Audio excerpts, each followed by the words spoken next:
Natural disasters, all too real, occurring all too often. Getting medical aid and services to those who need it the most as soon as possible is always the goal. LifeWave and its members have done their part, whether providing financial aid to relief agencies or patches for stress, pain, lack of sleep, more energy for victims and relief workers. But can we do more? David Schmidt, our founder, CEO, and inventor of LifeWave's amazing products and other technologies, has always been committed to doing what he can to help those in need, especially during natural disasters. You know, you think about the humanitarian efforts we've done over the last 10, 12, 15 years, really since you started LifeWave.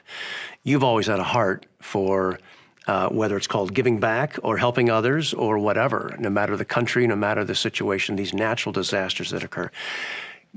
Give us a sense of how you would characterize what LifeWave's done over these last 15, 18 years. Yeah, Jim, I think it's good to start at the beginning. So when you're starting a company and you're thinking about taking a new technology, getting it off the ground, you're not really thinking about giving back, at that moment. You're focused on setting up your research studies, proving out what you have, setting up the manufacturing, looking at how to market, and you get really caught up in that and driving the market. And then all of a sudden, you find yourself in the position that we were in. Our first month of sales in business, we did $500,000 in sales. In our first year, we did $17 million in sales. So that was an extraordinary success out of the gate. And then what happened at the beginning of all this is that we did a conference in Las Vegas. And it was a hugely successful conference. We had almost 2,000 people there for our very first one. We had 40 speakers that came in, professional athletes, professional coaches, Olympic coaches. And a fellow by the name of Thomas Burke approached me and said, this is so phenomenal. I'm so proud to be a member of this company. As you know, there was just a hurricane off the coast of Florida. Have you thought about starting a program to give back? And it was at that minute I realized that when a company becomes successful, you have an obligation to help those in need and give back to those that are less fortunate. So we raised, I think it was $50,000 in relief effort for the Red Cross at that very first event.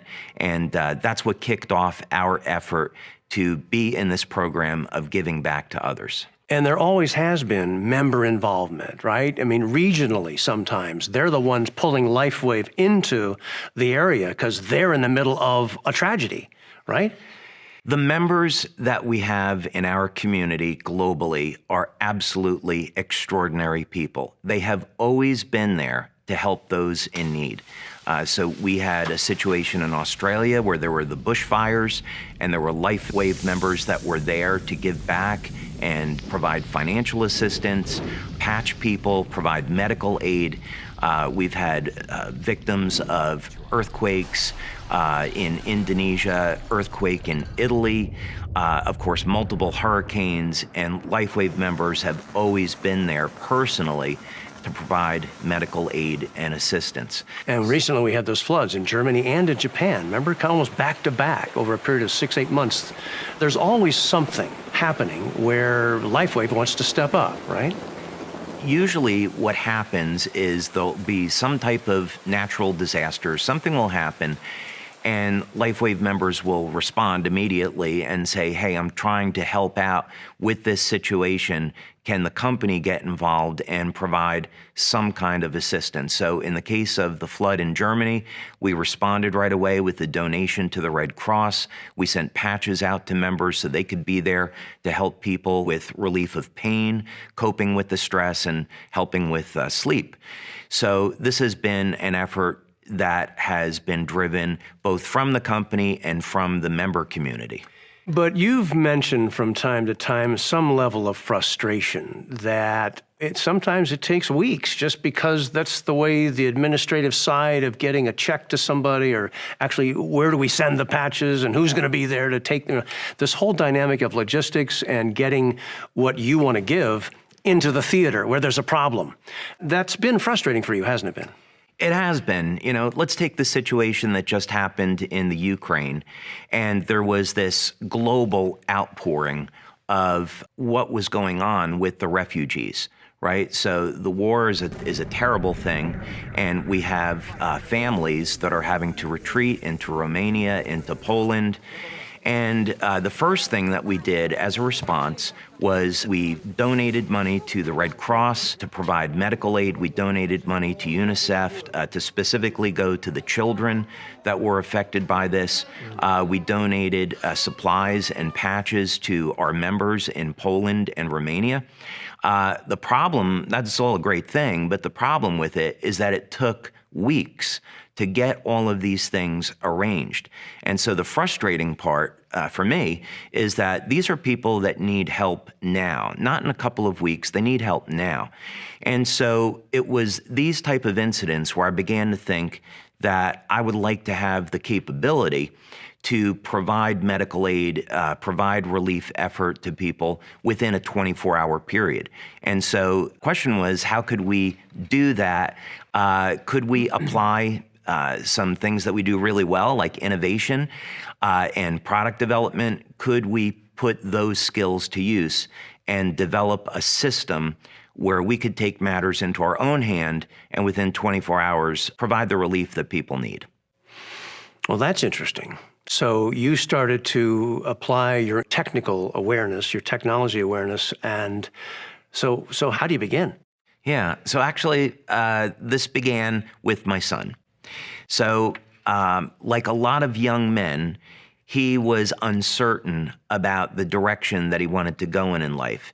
And he had tried college and it really wasn't for him. So I had to sit and pray over it and think about, what is my son really engaged in, and that's going to get him excited. And then the idea came to me, as fate would have it.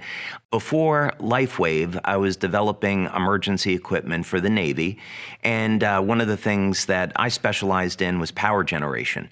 So I was developing new batteries, new fuel cells, and in particular, a new type of turbine engine that didn't have blades, that worked with a novel combustion system and could provide power in an emergency on a submarine.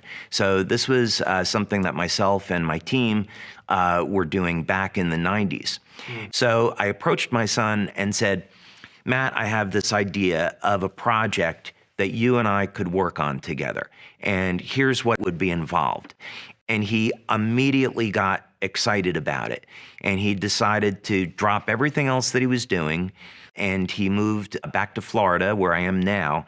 And he came to work for me, and we got started on this project. And it started as something that we were going to do as father-son. But then as we began to innovate and develop, it became really obvious to me that we were doing something cutting edge.